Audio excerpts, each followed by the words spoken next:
So you want to have your fruit and eat it too when you're on keto. Don't let the naysayers say that you can't have any fruit. Honestly, a little bit of berries, a little bit of fruit is actually okay on keto. We just have to play with the timing a little bit. And to understand the timing and to understand when we can have the fruit, we need to also understand how fructose, which is the sugar from fruit, is truly metabolized. Okay, on keto, it's all about making it so that you don't absorb as much of the carbohydrates from fruit as you normally would. You don't want to have that absorption because you don't want to have it go to storage. Okay, it sounds a little bit counterintuitive, it sounds kind of weird, but trust me on it, when you understand the science and you understand exactly what I'm talking about, it will make perfect sense. Hey, we've got new videos almost every single day, so please go ahead and hit that red subscribe button, and then please hit that bell icon to turn on notifications. That way you never miss a beat when I post a new video or whenever I go live. Now also, if you're doing keto, you're gonna wanna check out my Thrive box down below. So Thrive Market allows you to get groceries delivered right to your doorstep. You never have to go to the grocery store. It's cheaper than the grocery store, but honestly, the best part of all this is that I've created my own keto and fasting boxes, and I change them regularly. So I have new products that go into these boxes. They're basically like Thomas's grocery picks. So I encourage you to check them out down in the description below, but after you watch this video, because you need to have the understanding so you know exactly what you're getting anyway. All right, so let's dive into a little bit of fructose metabolism for a minute. Okay, fructose metabolism is a little bit more complicated than regular carbohydrates. Our bodies aren't designed to have a lot of fructose. In fact, if you look back sort of at our ancestors, like the average consumption of fructose was between like 16 and 24 grams per day. That's not a whole lot of fructose, whereas in modern day, we're consuming closer to 80 to 100 grams of fructose. Our bodies just don't have the means to break all that down, so it can get stored as fat a lot easier through de novo lipogenesis, which I'll save for another day. But essentially, we have diurnal rhythms that play a part as well. What that means is that specific timing, specific genetic timing within our bodies can play a role on when the glucose or fructose gets utilized versus just passed through our body. Now, when we consume fruit, the fructose gets broken down into something known as fructose 6-phosphate. Then it's broken down into further things. It's broken down at the cellular level. But this requires a specific genetic process in order for that to occur.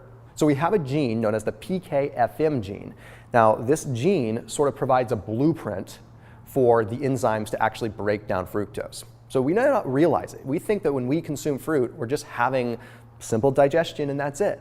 But no, when we consume fruit, our body's like shop foreman actually has to look at the blueprint and say, oh, here's how this needs to enzymatically be broken down.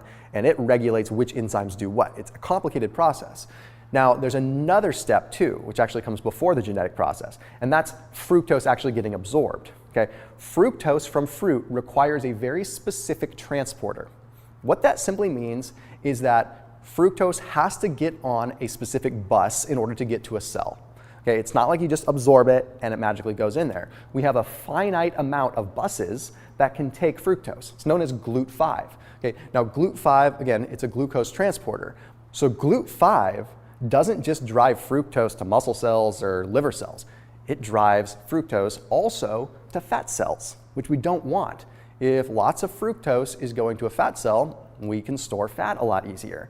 So that's where we have to pay a little bit more attention. So if we think of fructose getting on a bus, it'll make things a lot easier. But before I explain it a little bit more, let me reference one other study. And I know I'm throwing a lot of jargon at you and throwing a lot of stuff at you, and I just ask that you try to stick with me because I will make it all make sense. But I lead up with this for the people that are science nerds that really want to hear it, okay? So there's a study that was published in a journal known as the BMC Genomics. This study took a look at diurnal rhythms, okay? And what it was looking at was, do we absorb more food in the morning or evening, et cetera, et cetera?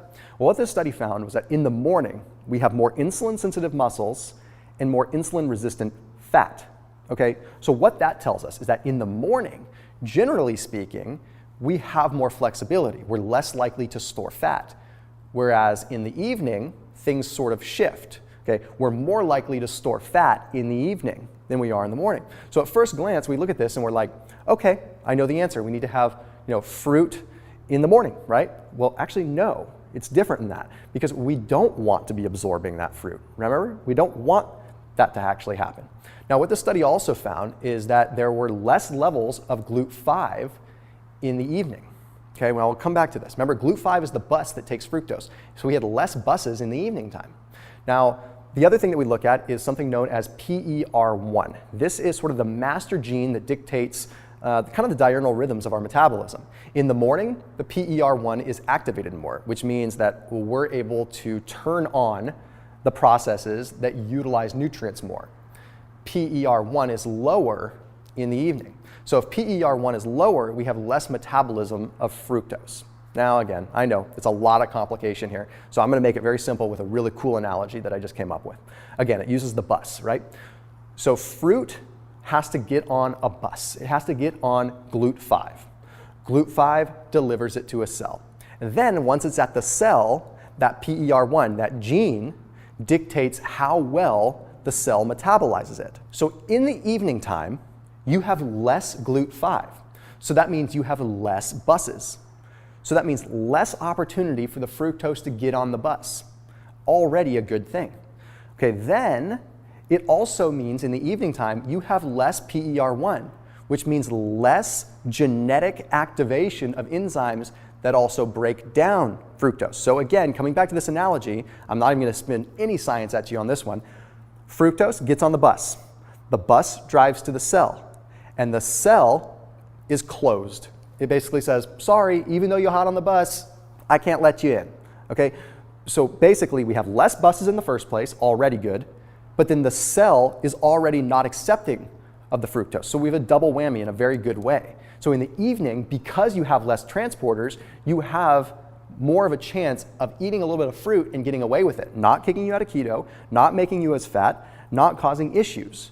Now again, the glycemic load still applies. We still want to eat things like berries, so blueberries, strawberries, raspberries, blackberries. Those are the fruits that you want to eat a lot of when it comes down to keto. When I say a lot, it's a relative term. We're talking 15, maybe 20 grams of carbohydrates worth, but you're going to get a lot more out of it eating it in the evening than you would in the morning. In the morning, you have more transporters, so it has a higher likelihood of going to fat. Whereas in the evening time, less transporters, more than likely you're just going to excrete the excess out. You might even find that you get a little bit bloated because you have less of those transporters. So because the fructose can't get on a bus, it stays in your intestinal tract, which means you get bloated. So you kind of have to ask yourself, well, am I okay with being a little bit bloated if it means that I can actually eat my fruit and it's not going to go to storage? That's the question you have to ask yourself. So if you have a small amount of blueberries, a handful of blueberries and some heavy cream, and that's your dessert, you're okay with it. Just have it be your evening dessert. I know this was a complicated way of explaining this, but I'm not someone that's just going to throw the information out there and hope that you trust me. I want to explain the science so that you get a solid, concrete answer. As always, keep it locked in here on my channel, and I'll see you in the next video.